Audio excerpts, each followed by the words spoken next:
But I'm Shirley Jordan. I'm Professor of French Studies at Newcastle University, and I'm co-director of the Centre for the Study of Contemporary Women's Writing. I'm really pleased to be welcoming you today to this online event, which is the first of a series that we are hosting over the coming month on the very topical and very live theme of care. And 3 of these events are seminars organised by Jasmine Cooper and Katie Fleming under the banner of Who Cares? And they've lined up a really stimulating programme, I think, pursuing various perspectives on care and care theory with some great speakers. So I just start by thanking the 2 of them for the work they put into curating these interlinked events.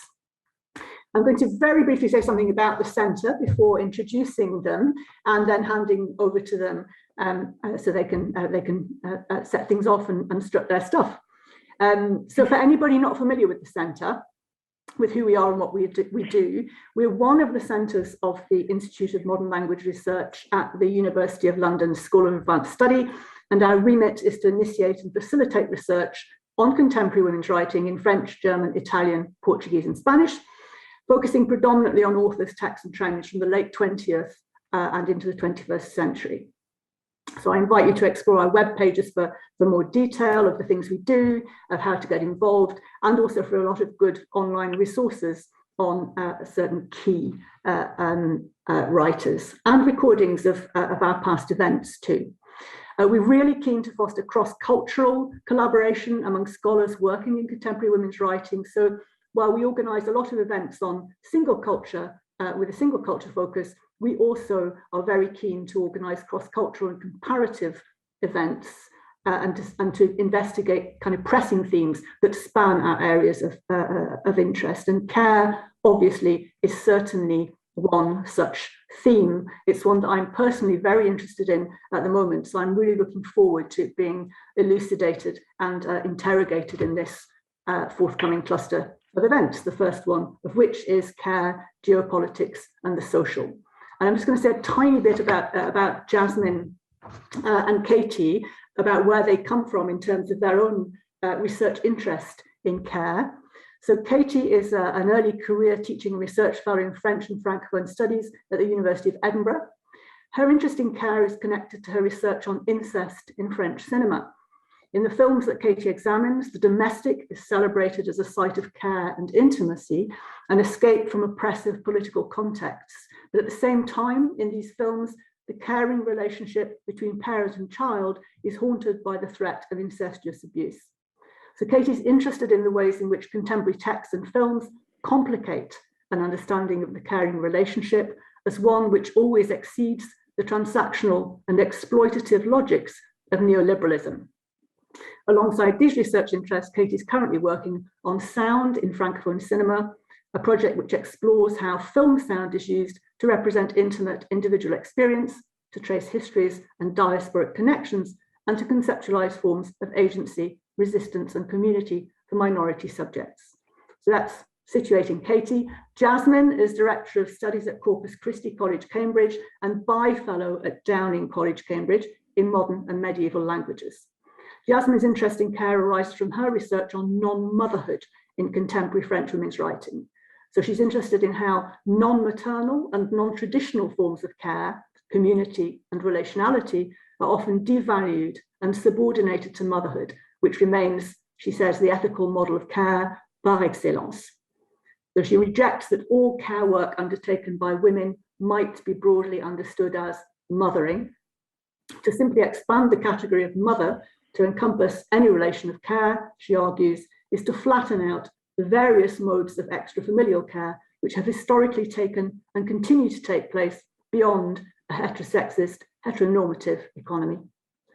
Ultimately, she argues that one does not need to be a non-mother to assert that there's something deeply suspect about buying into a worldview in which only mothers can lay claim to a fully lived, careful life. And in her new project, Jasmine examines expressions of rage by Francophone women of colour who are authors and filmmakers in contemporary France. So another project looking at affect and emotion.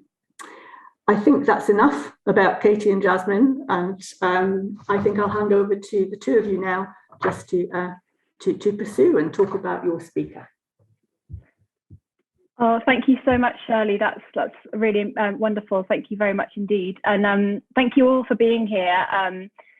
We're really, really happy to see you all, and really, really excited to welcome Sophie Lewis. So thank you all for being here for the first of 3 seminars on this topic. And thanks, first of all, to Shirley and Gordella for giving us the opportunity to run this seminar series, and of course to the IMLR and to the Centre for Contemporary Women's Writing for hosting these amazing speakers. The second seminar in the series will take place on the 21st of March, and there'll be a third event on the third seminar on the 28th of March with some other amazing researchers and speakers. So it would be really wonderful to see many of you on those dates as well. And we'd also like to draw your attention to the Women's Narratives of Aging and Care conference, which isn't one that we're organising, but it's at the IMLR as well on the 18th of March. And so we'll be looking at, it will be looking at kind of similar areas. So obviously it's really interesting for many of you, I'm sure. So just a little bit of housekeeping before we start. This session is due to run for about an hour. And unfortunately, one of our speakers is no longer able to attend, Ali Day. So we're just going to be hearing from the fabulous Sophie Lewis today, who we're really, really excited to welcome. And Jasmine's going to introduce her a little bit more in a second. And then we'll have time for questions. So plenty of time for Q&A, hopefully. And you can put your questions in the chat or use the raise hand function. I'm sure you're all familiar with that by now. But any questions, just drop us a message in the chat if you have any issues. And we are recording this, so please do be aware of that. And yeah, we're just so excited to be here with you all. And so now on with the show. Thank you, guys. Thank you also from me. Me and Katie are so excited, and we just wanted to give a brief outline, really, really delaying getting to Sophie, but we did just want to situate the debates and the shape of the seminar series before we jump right in. So Who Cares speaks to a paradox at the heart of ethical and political discourses of care in the contemporary. It is an interrogation of who performs care, an examination of the intersections of capital, care and exploitation, and making visible of those upon whom the burden of care falls. Yet it also captures feelings of apathy, both individual and institutional, which seem to mark the contemporary. While the institutional refusal to care results in forms of systemic violence, the individual and collective turn away from care is more complex, bound up with questions of privilege, agency and resistance.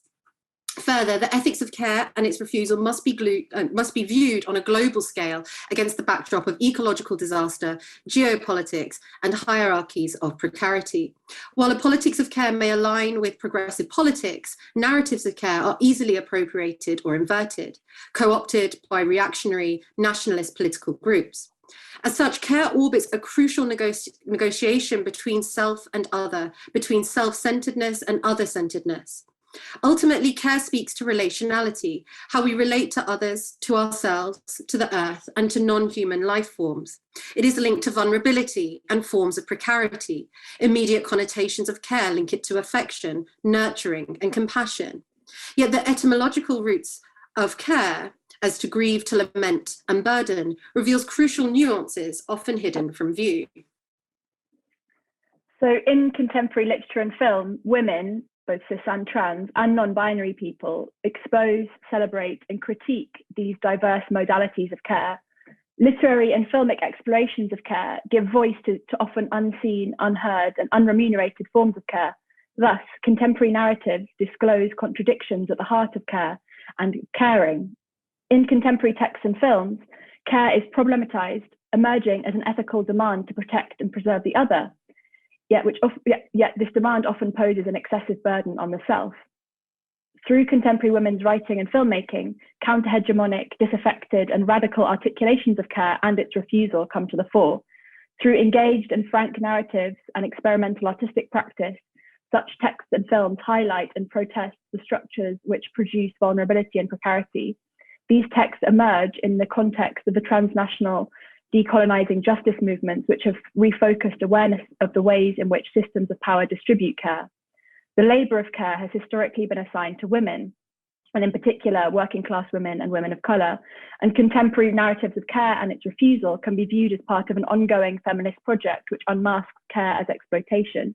Yet these texts also explore alternative extrafamilial forms of kinship, for example, in queer communities, political collectives and minority groups, which redress the alignment of capital and care. Contemporary narratives of care can be seen to both express and resist societal expectations and responsibilities.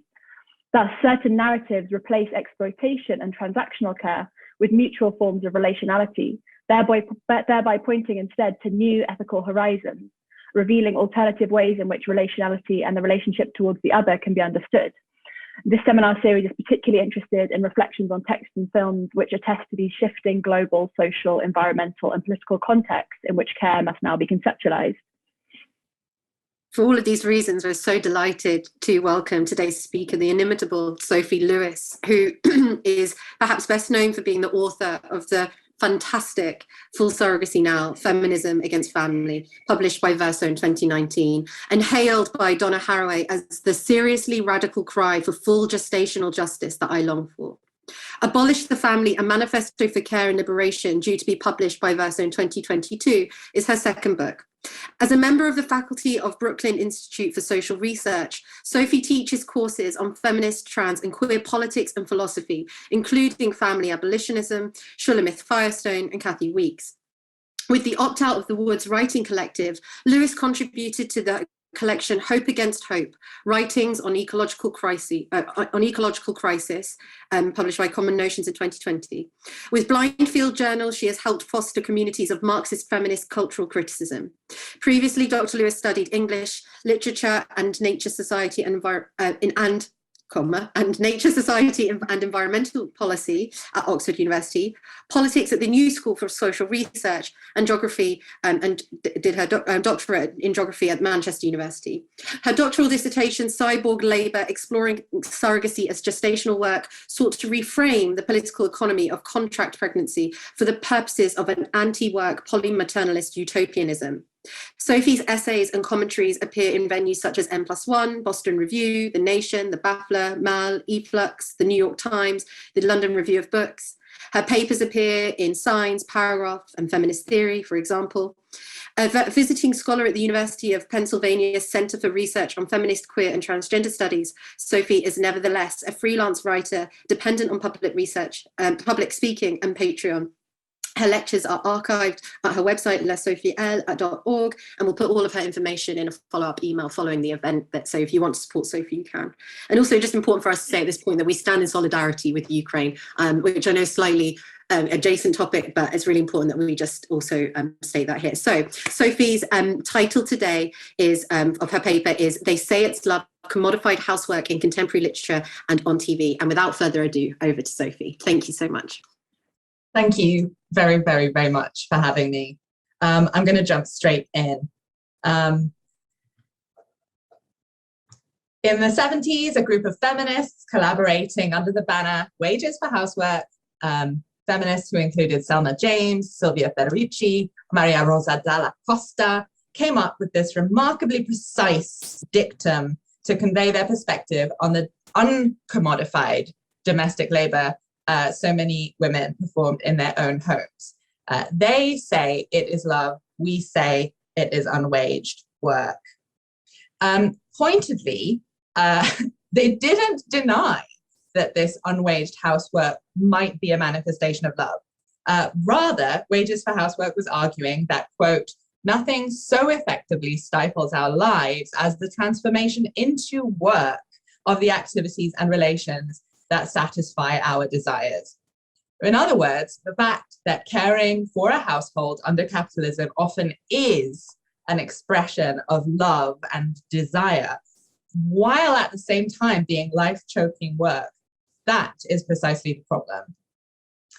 And that the they of the dictum, bosses, husbands, dads, are actually not wrong about that, illustrates the insidiousness of the violence that women both encounter and mete out in the domestic realm. It's the reason paid and unpaid domestic workers and unpaid and paid mothers and gestators still have to fight just to be seen as workers, and why being recognized as workers remains only a precursor to one day ending our exploitation, and by extension, beginning to know a new and a different form of love. Under capitalism, wages for housework perceived, love often serves the interests of the ruling class because it can be leveraged to depress wages. Surely you're not in this for the money, or even to withhold wages altogether. Do what you love and you'll never work a day in your life. The gendered injunction to care for love, not money, obscures the grinding, repetitive, invisible, energy-sapping, confining aspects of the work involved in making homes of any kind. The principle that some things ought not to be for sale becomes a way to disguise the reality that everywhere, on every street, they are for sale, and to excuse underpaying those who do the selling.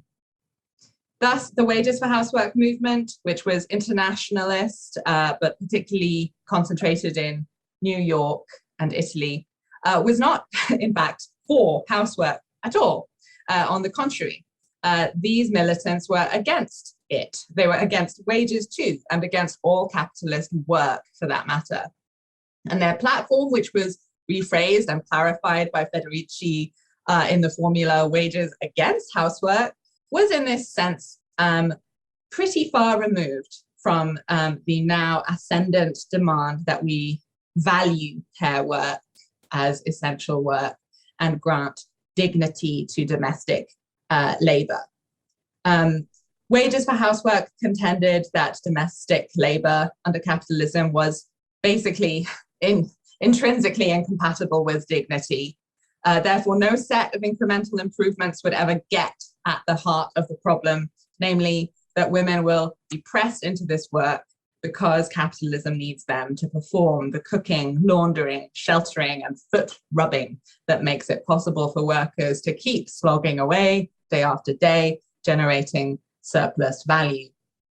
Rather than calling this involuntary labor love, Marxist feminists identified it as social reproduction, and wages for housework refused the notion that the family, any more than the factory, is natural.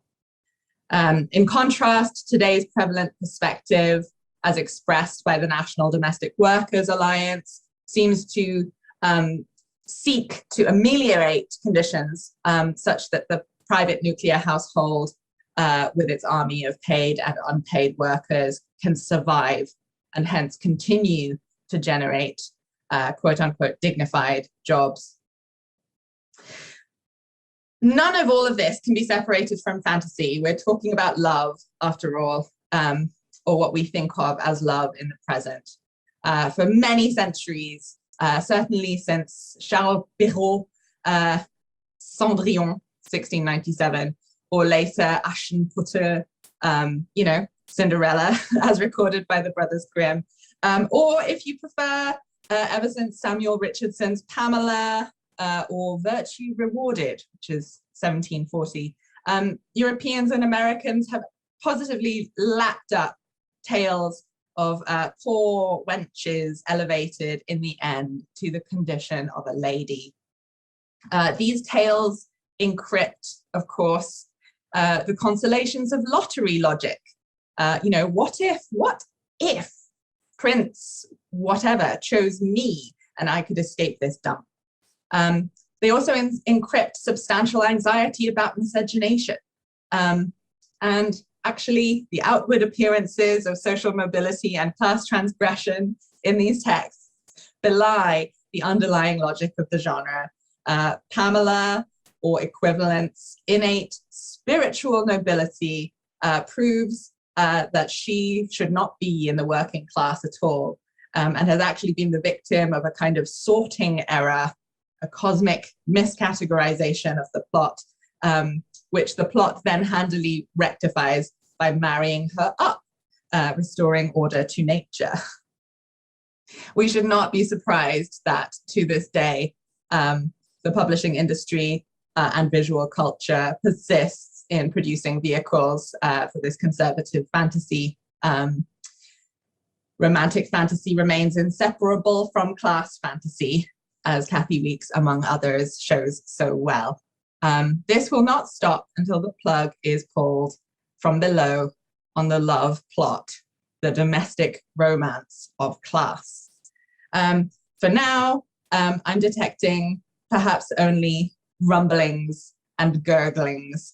Consider these 3 recent bestsellers about commodified care, all based on real events, whose respective vantage points form a kind of triangle. On the right, the angelic maid, on the left, the guilty madam, and a fictional narratorial standpoint in between, poised between madam, the sort of author surrogate, and the demonic nanny in sheep's clothing from the Parisian banlieue. In the opening of the Netflix miniseries Maid, which is adapted from Stephanie Land's 2019 memoir, Maid, Hard Work, Low Pay, and the Mother's Will to Survive, this working class protagonist, Alex, is introduced as someone who yearns more than anything for bourgeois domesticity and a private family life of her own. A series of sort of fantasy sequences in which Alex closes her eyes mid-cleaning job and is suddenly shown embracing her daughter in a gracious, sunlight-flooded home, which is basically the home she is currently cleaning, which belongs to her client. These establish her as a likable heroine. She is not a threatening proletarian. Only in Alex's fantasies does she stuff her face with the cake from the designer fridge of this client. In reality, she categorically does not steal, not even the luxury food she's been ordered to chuck in the compost bin. Indeed, this is enough of a point of pride, this not stealing, that it is one of the things Alex almost apologetically tells her roommate at the domestic violence shelter via close-ups of Alex's face that recall to me shots from Hulu's The Handmaid's Tale. We see that Alex the maid principally simply suffers. She incubates no vengeance. But the literary world has come close to acknowledging several times lately that there is savagery, darkness, despair, and rage in the hearts of those whose work it is to care for kitchen surfaces and small children. This is true of those employed to do the work, and it's true of those who employ them as well. Women's work, a reckoning with work and home, or alternatively, a personal reckoning with labor, motherhood, and privilege, depending on the edition, is the best-selling memoir of Megan K. Stack. And in it, Stack writes about the women she paid to keep her houses in Beijing and Delhi, while she sat down to work at writing about them.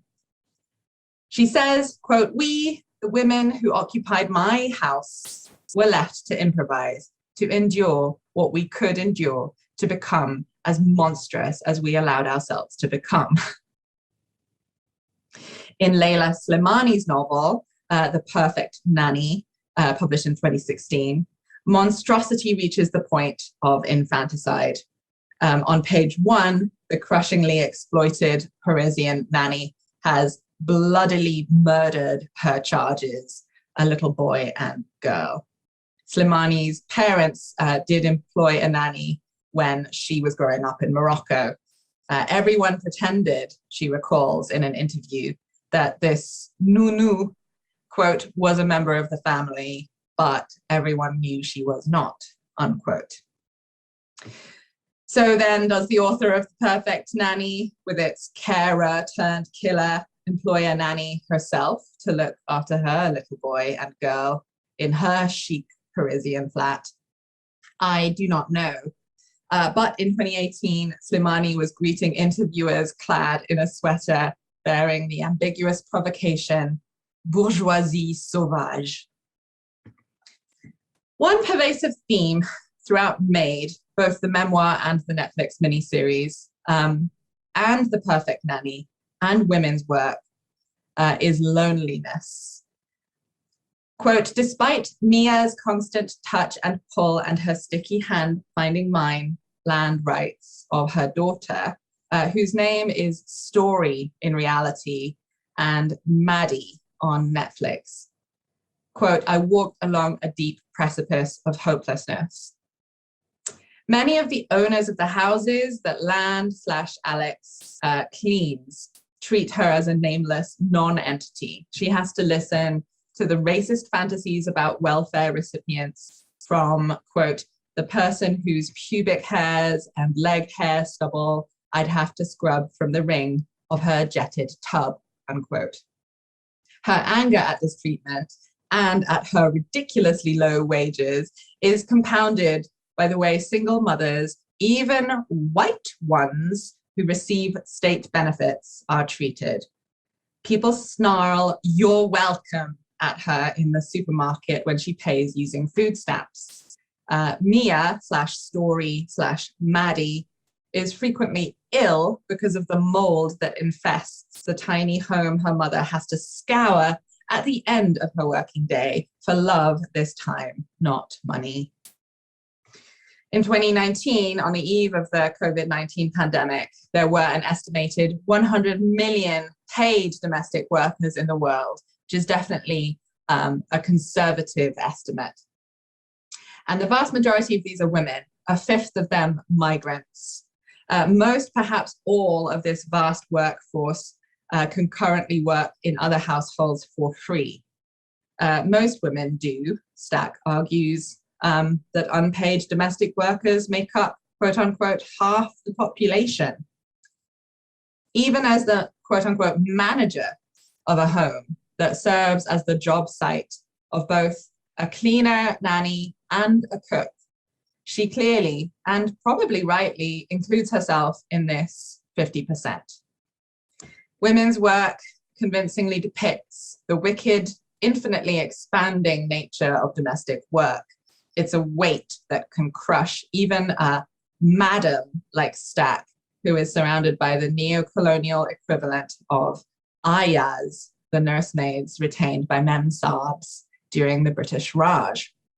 Stack is, quote unquote, tripped up again and again by the very things I was writing about. Tripped up because, as a woman, a high-flying reporter or not, your labor is cheaper, your non-domestic work more dispensable than your husband's is. Having fled her bartender boyfriend and his mobile home, the protagonist of the Netflix miniseries Maid has signed on as an associate at Value Maids, a business run out of a storage container behind a laundromat in Washington. After leaving her boyfriend, she and her daughter Maddie live first in her car, and then on the floor of a ferry terminal, and finally in a battered women's refuge. A local welfare officer refers Alex to both the job and the shelter after she shows up at social services, desperate and with a small child on her hip. She still has to be persuaded to accept the room, though, because, in her opinion, she has not been truly abused. He only punched the wall next to her head. Excuse me. Alex's reticence to think of herself as a victim or of her partner as an abuser is heartbreaking and reflects an all too common documented reality. But it's also painted as ethically honorable, as befits an offering from the team behind Promising Young Woman 2020, that singularly pro-martyrdom and counter-insurgent Me Too movie. The protagonist of Maid is not angry at anyone. At least she does not act on her anger. Excuse me. On Alex's first assignment, the homeowner, a vicious, ultra-rich, black boomer, orders the meek young drudge back on her feet mere seconds after she has fainted from hunger. She then refuses to pay Alex the $37.50 she is owed. Even so, in marked contrast to many stories about badly used domestic laborers, Bong Joon-ho's Oscar-winning 2019 film Parasite comes to mind. Maid's Alex incubates no retaliatory violence, no hate, no revenge fantasy. When her far more class-conscious shelter buddy, Danielle, kidnaps the lady's dog to provide Alex with leverage to combat this wage theft, Alex confesses to the crime, and although she does manage a "you can go fuck yourself," she returns the dog without even asking for her money.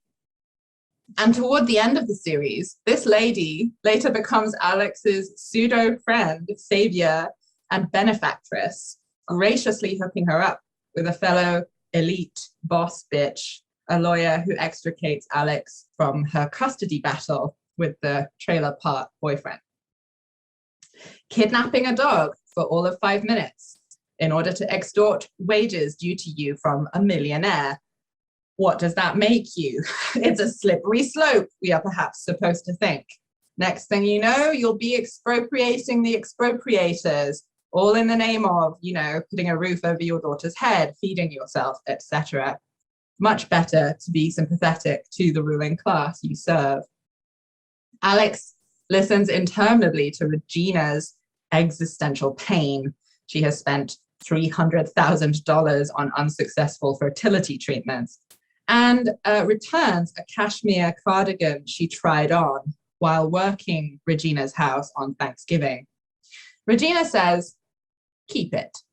Alex says, "No, I will buy my own one day." Regina tells her the price of the cardigan. Alex swiftly takes the cardigan. Ha ha! Gal pals. Likewise, the relatively affluent acquaintance, dreamboat, care virtuoso, and would-be boyfriend of Alex, Nate, must be rejected by her on the grounds that she won't accept charity or, quote-unquote, prostitute herself. Alex does not want handouts. She does not want a sugar daddy. She is a paragon of hardworking white American womanhood, suggests Netflix, and a dementedly devoted mother. Sarah Brouillette has analyzed masterfully the function of the non-white characters who surround Alex in this modern Cinderella narrative, in which instead of a prince, it is the sort of managerial self that the protagonist marries. While Maid, in both its book and televised formats, shies away from allowing readers and viewers to experience even fleetingly the pleasures of class revenge, Leila Slimani's The Perfect Nanny and Stack's Women's Work share a brooding preoccupation with housework's potential to brutalize. Slimani sympathetically imagines the exquisite depths of debt and misery into which the white domestic worker from the banlieue sinks bit by bit before reaching for the sushi knife. The diabolically rigged nature of that nanny's struggle, the inexorability of her plight, is captured in Slimani's novel with a force reminiscent of Maupassant's 19th century fable, The Necklace, or indeed Hwang Dong-hyuk's new Netflix hit. Well, it's not new anymore. It was when I wrote this, Squid Game. By contrast, despite her subtitle, A Reckoning, Megan Stack anxiously dances around the possibility that she might be actually, the only quote-unquote monster in her homes. Despite all this unearned critical praise the book has got for being unflinching, Women's Work, really just chronicles rather superficially the trials and ethics involved in maintaining a career as a prestigious American writer living in the capital cities of India and China, sharing space not only with her husband, who is a far more successful foreign correspondent, but also with Zhaoli, Mary, and Pooja, although those names are also different in the UK edition. A changing cast, basically, of cheap brown nannies who are themselves mothers who cook, clean the property, and cherish her small children. For Stack not to be reprehensible in her own eyes, she has to paper over the antagonism of class in her household and center instead sexed solidarity. To see herself as a good mom, she has to believe that these women, just like her, presumably, wish her sons no ill. It is instructive to compare this with a promising young woman's seeming insistence that women are non-violent, as well as with Maid's determination to promote a view of white working class single motherhood's escape from poverty as innocent, decent, and pure of heart. It is not only ethical, but safe to hire help. It is as though Stack was subconsciously writing against the defense mounted in Nanny Louise Woodward's trial for child manslaughter in 1997.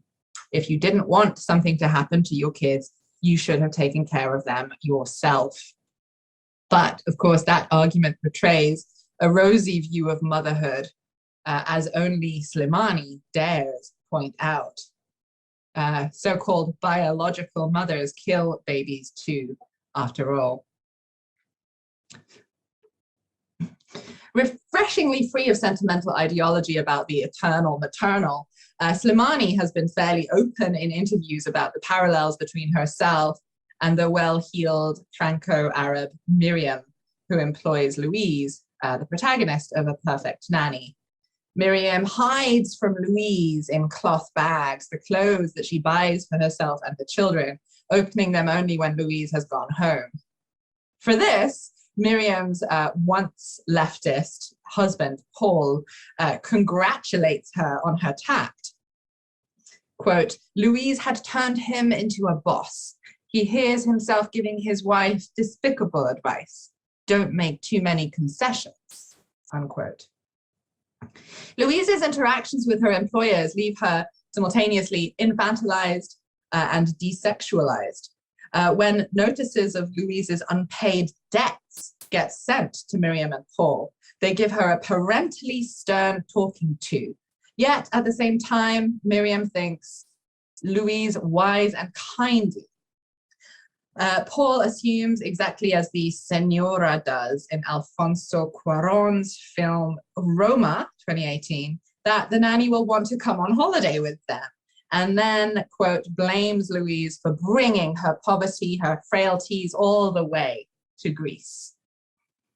All the same, a photo from this holiday gets hung in the living room because, says Miriam, Louise is, quote unquote, part of the family. Soon enough, however, Miriam has revised this completely. Quote, she's our employee, not our friend. I claim, Slimani declares in her real life without apology, quote, the fact that it's sometimes boring to play with my son. Likewise, the character of Miriam thinks, prior to hiring the nanny, that she is, quote, dying because she has nothing to talk about but the antics of her children. The children, she says, are, quote unquote, eating me alive. Her friends, she is certain, have surely done the same, quote, watched their child sleep and wondered how they would feel if that little body were a corpse, unquote.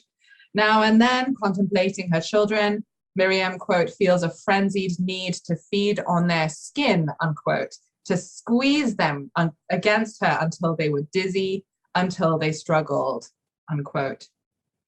All of this unmistakably mirrors Louise's similar impulses, which coexist, Slimani is clear, with real affection, real devotion, and real love. In other words, the noir joke at the heart of The Perfect Nanny is the notion that if domestic labor is about doing someone else's dirty work, then these duties might include butchering the children of the lady of the house if that lady routinely wishes them dead.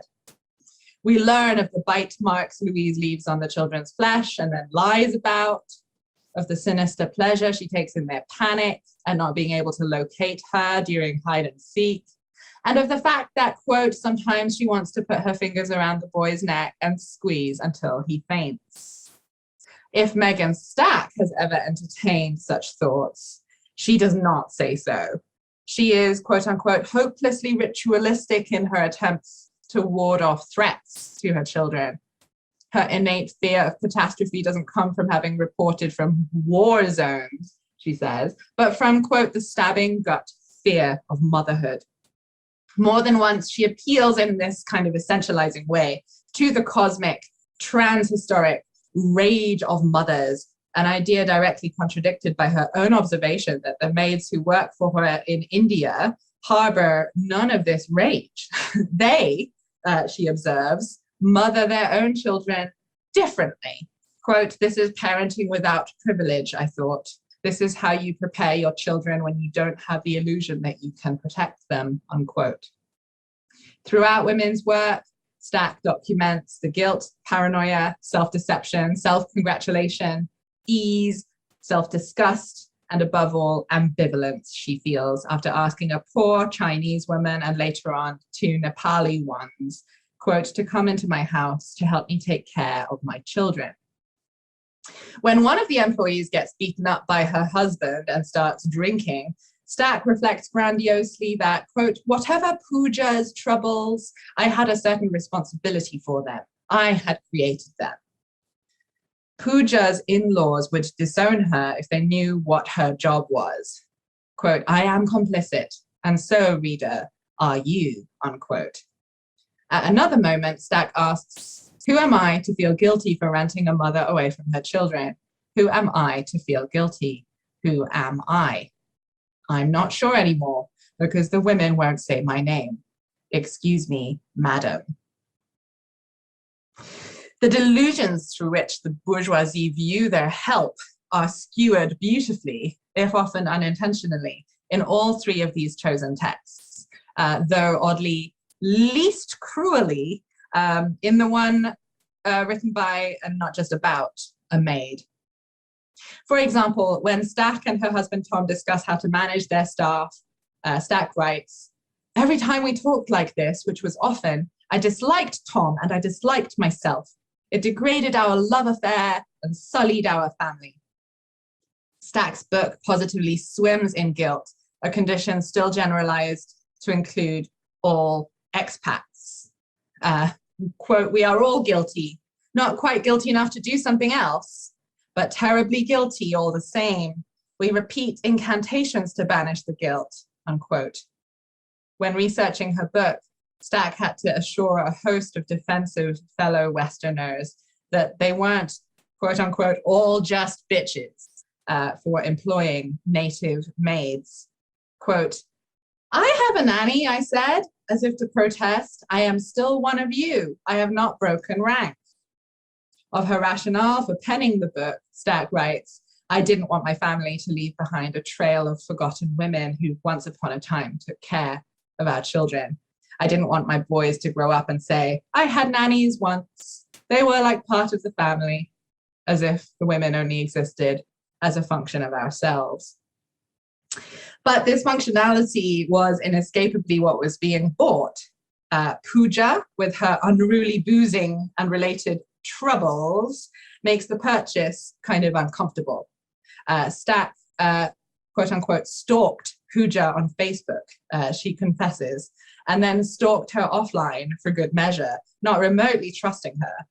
Conversely, Mary, as Stack ruefully writes, was, quote, the dream worker for a dystopian world, a migrant worker without yearnings. She's, quote, the one I trust. Yet at the same time, I can't shake the feeling that I bought something from her that should not be for sale. Mary, you see, was a gun for hire, a mercenary mother. There's more. Mary was India. India was in my house, unquote. By the way, this is actually an image from the International Wages for Housework campaign. Stack's Orientalism, it isn't a one-off. This stout, wise woman, this professional hoister of babies, Mary, is described as dropping, quote, small words stuffed with centuries of human truth, eyes downcast, a universal goddess enjoying a private joke. Universal goddess. The other joke that Stack isn't in on is her inability to refrain from adding something relativizing and self-exculpatory to each of her statements. So, quote, Mary was a guilt-free tool of some lucky women's advancement. Mine, as it turns out, she writes. And then immediately, of course, it wasn't only me. It wasn't only us. Okay, then. The ethical reasoning here is a mess, willing to entertain the principle that every child deserves or has many mothers, but unable then to follow through with a criticism of the class divide that means some families have the buying power to vacuum up as many other mothers as they choose, without, however, adding those women's names to the kids' birth certificates or property deeds, while poor and Black women are often compelled to co-parent by necessity. Stack is vaguely aware that something is structurally wrong, but is wholly unwilling to fault capitalism for fear of seeming naive. Even so, it remains easier to imagine the end of capitalism, as I've sort of riffed in full surrogacy now, than the end of the family. Land's abandonment and neglect by her parents and step-parents neither prevents her investing normatively in the idea of a real family, nor alters her convictions about what a mum is. It is Stack, weirdly, who comes closest to undermining the universal family with remarks that threaten to split the classless universal of her title, women, in two. Mary was an ideal household employee because she had no real regard for households and therefore no desire for one of her own. She came free and unattached. Give her money, she'd stay and work. She'd convinced herself that parents were superfluous, and so she didn't torture herself for leaving her children behind. This lack of guilt or emotional conflict, writes Stack, made it easier for me and for my family. If Mary didn't mind, why should we? The confessions are really sort of coming thick and fast at this point. Quote, in some ways, I was a bad boss. When one person has power, it's not a fight, but something close to abuse. Are we to award her points for knowing this? According to Stack, it's not the fact that, quote, they don't love you that makes it that way. Do family members always love each other? But that, quote, you can't snap at employees the way you might snap at a family member, unquote. Are there no power asymmetries in families then? As Stack is sometimes aware, not being known by name, not being loved is part of the charm of commodified housework. Quote, with Mary, it never felt like love. We were her duty, nothing more, but also nothing less. Which is worse, dereliction of duty or of love? The closest Stephanie Land comes to dereliction is a moment of brief temptation to throw down her scrubbing brush and walk out on a move out clean in a house so filthy it even made her boss gasp. She also gives the middle finger to another unsavory house as she leaves. Land, that's in the book, not in the TV show.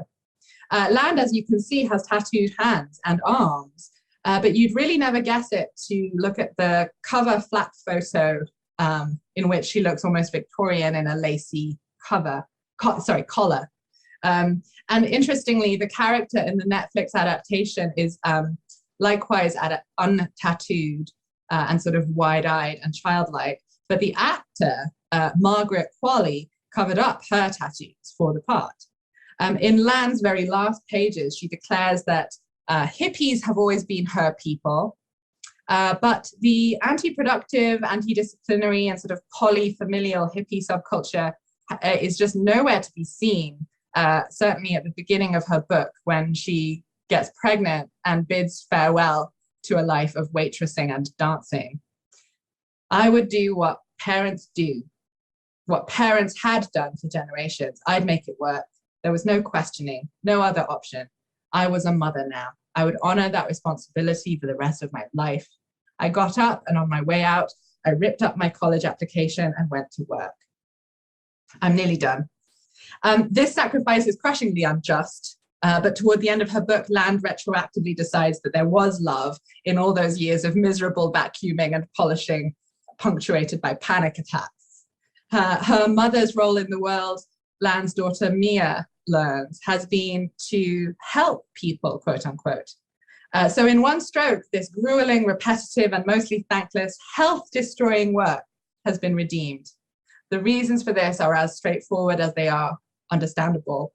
Few things are harder to accept than the idea that our suffering has been not only unnecessary, but pointless. And it can't help either that by the end of the book, Land is on her way out of poverty towards bestsellerdom. The demands of the genre insist on a particular answer to the riddle of what her labor has meant. Sheer contingency does not make for a satisfying explanation. It seems there has to be, narratively speaking, something else that accounts for why escape was offered to her, why she deserves it.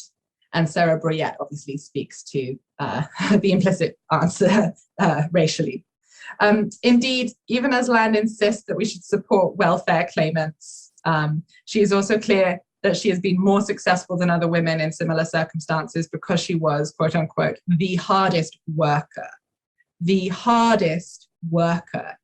a ninja. She grasps that one of the perverting effects of capitalism was to make her feel that if she ever sat down, just for a moment, out of sheer exhaustion, it, quote, meant I wasn't doing enough, like the sort of lazy welfare recipient I was assumed to be. But even understanding this, she doesn't vindicate her own or anyone else's right to be lazy. She says, I had to work constantly. I had to prove my worth for receiving government benefits. She can see, but she does not disavow the logic that makes the right to eat contingent upon individual work and tethers the right to be housed to a standard of moral deserving. To drive this point home in the book, we are given the literary foil of Angela, a fellow worker of unspecified race who lives in a condemned trailer and whose chain smoking, perceived laziness, and pilfering of snacks from clients' houses Land finds morally outrageous. And in the TV series, as we saw, the woman who steals Danielle is Latinx. Like Land, Stack concludes her book with meditations on how blessed she is by her nuclear family. But unlike Maid, women's work reaches for a universal concept of sexual difference to frame its final words. Women, Stack writes, pay for their families with great hoardings of time. They pay, we pay with life itself. Every mother has already given her life for her children. That is the first thing that happens.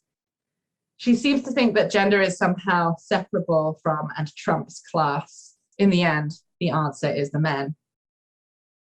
They have to do the work. They have to do the damn work. Why do we tie ourselves in knots to avoid saying this one simple truth? Stack knows the answer and she gives it. She understands that the demand for these tasks to be shared by men and women of all classes, distributed, minimized, rendered just, is enough to blow our households to pieces, to take our families apart, to spoil our great love affairs. Even so, the prospect of overcoming the gendered division of labor seems realistic to Stack, while overcoming capitalism does not. The Netflix version of Land's memoir handles the topic of partner abuse with sensitivity, and like Stack, insists that collective feminist solidarity is everything in the struggle against domestic violence, and by implication, the violence of domesticity. But it also preserves Maid's structure as a Cinderella story, complete with evil step-matron played by Andie MacDowell, without offering any obvious reflections on the political consequences of such tales. It does not help that the Netflix series released on the heels of a new Amazon Prime adaptation of Cinderella. And in that adaptation, which is directed by James Corden, Cinderella is a girl boss who rejects the prospect of a life of relative relaxation, playing wife to a prince, in favor of a hardworking forever after, of entrepreneurial hustling in her chosen profession of haute couture. If it's 1,000,000 to 1, I'm going to be that one, Cinderella sings at the top of her lungs. What neater encapsulation of union-busting, anti-solidarity ideology could one find? Other than Maid. In the immediate aftermath of Land's escape from poverty via a book advance, a Pell Grant, and a fellowship with Barbara Ehrenreich, she continually posted on social media about how back when she was scrubbing toilets, she would never have dreamed that one day she'd live in a big, beautiful house of her own. Now, with all 10 episodes of Maid out in the world and the big house locked down, it appears as though a slightly more secure and even mildly self-critical tone has started creeping into Stephanie Land's interviews. Her life story, she does now go out of her way to insist, was not the American dream myth of pulling yourself up by the bootstraps. Quote, I got incredibly lucky, and a lot of that luck came from privilege. Should Maid work exist, though? It is unclear what Land thinks. Her politics, talking points, such as they are, remain well within the purview of the dignity-based policy demands of the mainstream domestic workers' campaigns in the US. Yet it seems possible, amid the care crisis that COVID-19 has so fatally highlighted, that the prevailing question raised in connection with Maid's celebrity might become something more probing. In other words, not just what about the other maids, although that is certainly a starting point, but also what about the institution of maiding itself? They say it is love. Together, we can insist that a better love is possible. I find it kind of gruesomely interesting that the other main gig that Margaret Qualley has right now is modeling a kind of bride ensemble for Chanel. What isn't possible, unlike, moving towards a better kind of love, is reform of the neo-colonial class relation that 21st century critical race feminists, such as the authors of Abolition Feminism Now, call the stratification of reproductive labor. Will a conversation about class be allowed to unfold around mini-series like Maid, Squid Game, and, whatever ones come next? Or will the emotionally winning commercial formula of the rags to riches narrative sit uninterrogated? In a recent interview, Stephanie Land said she's building a she shed, a new homeowner trend, providing a cozy retreat for her with her husband's help in their backyard. No one appears to have asked her, though, if they hire outside labor to do the cleaning at their property. Thank you. Thank you so much, Sophie. That was, absolutely amazing. Thank you. Thank you so much. So everyone, the floor is open for questions, and please do ask questions or even reflections. And given that we are running slightly close to the hour, I'd appreciate if these were short. And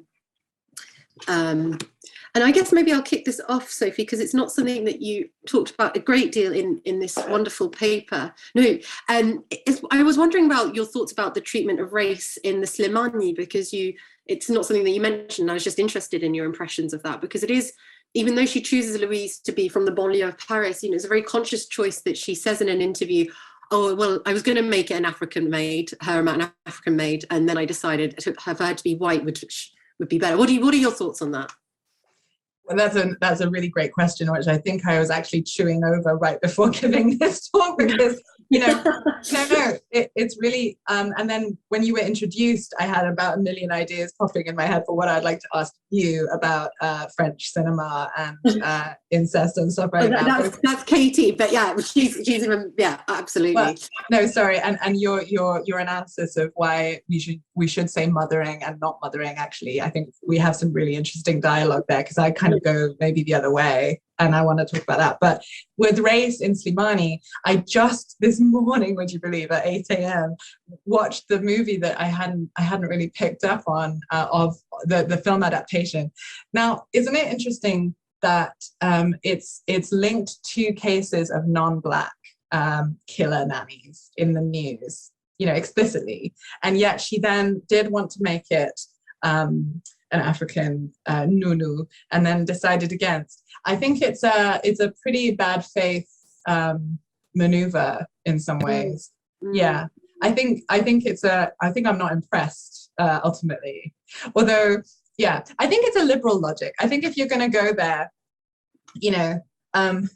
why not talk about the stratification of labor as it actually exists? Why make it this kind of Maupassant type kind of white figure of proletarian suffering? Although, it made it much more obvious to me that it's a story about debt. Interestingly, sort of revisiting. I do think it is. I think that's why I make the link in my mind emotionally with La Parure, which is this, in case you're not, you're obviously, I'm sure, but it's a story about, a sort of cross-class act of friendship that then results in a diamond necklace getting lost and a proletarian couple working for their entire lives to pay back this diamond necklace, which in the horrifying sort of gut-churning twist in the end is revealed to have been fake in the first place and not worth all of that. And I was taught this in school because I went to school in France, and I remember reading it and literally almost like throwing up at the end of the story. And there's something about this film adaptation of Chanson Douce, which really reminds me about when her debts come due. That's when she loses it. Of course, I was also, because of my personal sort of investments in octopuses, rather interested. I don't know if you've seen the movie, but there are actually octopuses creeping all over her apartment at the end. Oh, I haven't seen the movie yet, so I need to get my hands on that. But that's incredible. Yes. I hadn't thought at all about the book in relation to debt at all. Which now that you mention it, seems really like a really interesting angle to take. Katie, you've just unmuted yourself, so I'm aware that you might have had something to add to that. No, I haven't seen the film either, and I'm really scared of octopuses, but I'm gonna try and watch it because I was just thinking, I also haven't seen Maid, but the series, this is not a developed thought at all, but I was wondering if there's any parallel between the dynamic of having the person of color employer and the white employee. And I don't know, I haven't seen Maid, so I don't know enough about the kind of dynamic, and obviously it's very different from The Perfect Nanny, but I don't know if you wanted to maybe comment on that connection at all. Yeah, that's a really good point. So interesting. So I think there are perhaps subtleties that I can't necessarily identify right on my feet. So let's see, like in the American context, this kind of Pacific Northwest, single mom who, I actually meant to include, I forgot, a bunch of the gifts that people make of which say, I live exclusively for my daughter. These are the things that she says all the time, and people love it. Actually, I don't know why. They make gifts of it and like whatever. It's a beautiful thing. Apparently, and she's always got these like non-white cultured figures around her, offering to help her, employing her, educating her about abuse and empowering her to become an abuse educator in turn. Just like, and as Briette says, that in that context is very sort of dignifying of her. It can't possibly be race that is, it's her hard work, etc. That's a really powerful argument, and I urge everyone to go read that essay, which is also about bibliotherapy and about this very sort of seemingly dated idea, but not reinventable, just like the Cinderella movie reinvents, I think, the bourgeois subject. You have this feudal context, where women are not allowed to sell things in the marketplace. Like that's not the definition of, you're like, what's going on? And then the girl boss move becomes like, no, I will bring to feudalism this insight that women can make dresses and sell them, and that will be what I marry. Anyway, sorry, I'm digressing. But the racial dynamic in Europe, however, I think has more, in the French context, what I read more is that Louise's whiteness is uncomfortable and embarrassing for the Franco-Arab lawyer and her white husband, because it's a sort of, it's uncool, it's sticky, it's too virtuous, it's too much, and they mock her, don't they? She doesn't know how to swim. So there's a slightly different thing going on, perhaps. Do you think? Yeah, I think it's interesting because if we're thinking about kind of literary tropes, you know, Louise is meant to, it's so fairy tale. She's meant to represent this kind of fairy tale. She's basically Mary Poppins / Nanny McPhee, but just without the magic, which is the kind of horror of this. And what starts off as this fairy tale, oh, I found the perfect nanny. I found this. That's why the title, because it wasn't translated as the perfect nanny here. So this perfect nanny focus becomes very interesting. But the fact that Louise then is actually not perfect at all, is human, is not Mary Poppins, doesn't have magic, doesn't have all of these other kind of, like, doesn't fulfill this fantasy, that's when I think the kind of abject aspect of Louise really starts to kind of ring out through the text. And the treatment of race is really interesting, but I'm just aware that I don't want to monopolize this conversation because we have just had a question, which I would be really happy to move on to, because we can talk about this afterwards, Sophie. So this is from Craig. Craig says, is there an element of the work of care that is revolutionary in itself, but both beyond a subsumption by social reproduction theory and also adamantly against and vigilant against co-optation by liberalism? There is, for example, an argument parallel to domestic labour arguments that prostitution is not work in a Marxist sense, but something that is the basis of social revolution in a different way. So there's quite a lot there. It's in the chat if you want to read it as well. No, I've been reading it. Yeah, thank you. Sorry, yes. Yeah. No, thank you, Craig. Well, as you say, there's a lot there. And I think my understanding is slightly, it's interesting. I don't understand that necessarily be a flat contradiction, right? It's the bothness of it. So for me, for example, when you say this parallel theory that implies, that states that there is an anti-work sphere of potential in the work of sex work, it's not to say it isn't work at the same time. That's how I read it.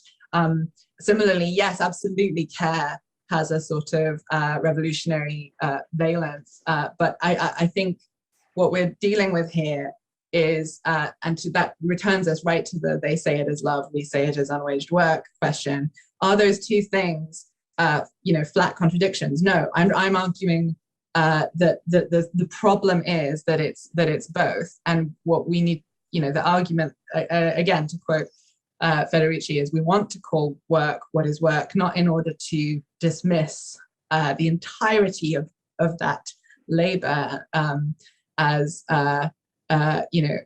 anti-liberatory, but actually to be able to begin to sort of pull out the thread that is not being turned against our collective ultimate interests, and discover what about that sort of thread could be, I don't know if my metaphors are going to work here.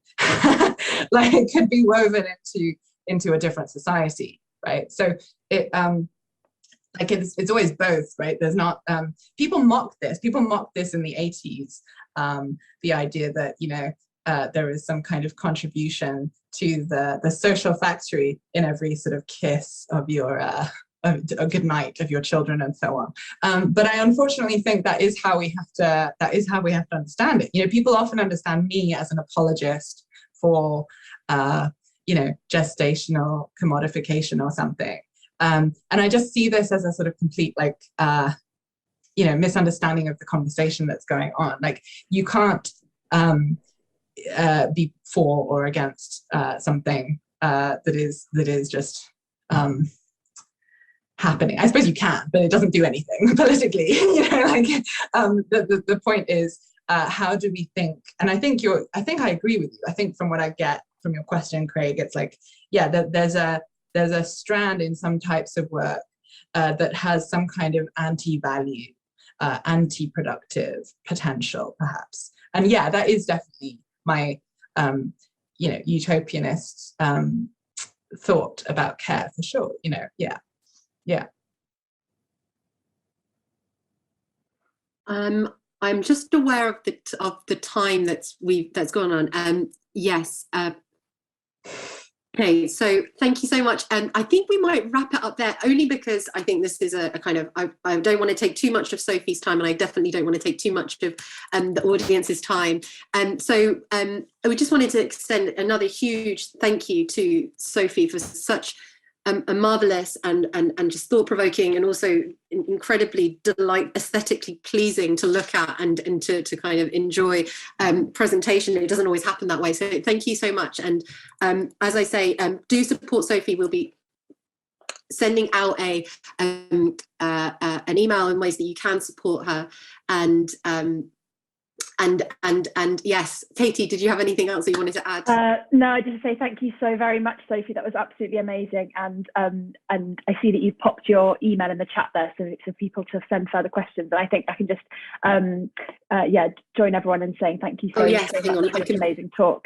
And Jasmine, do you have other information for Sophie that you wanted to add? Oh, brilliant. Thank you, everyone, and see you next time, hopefully.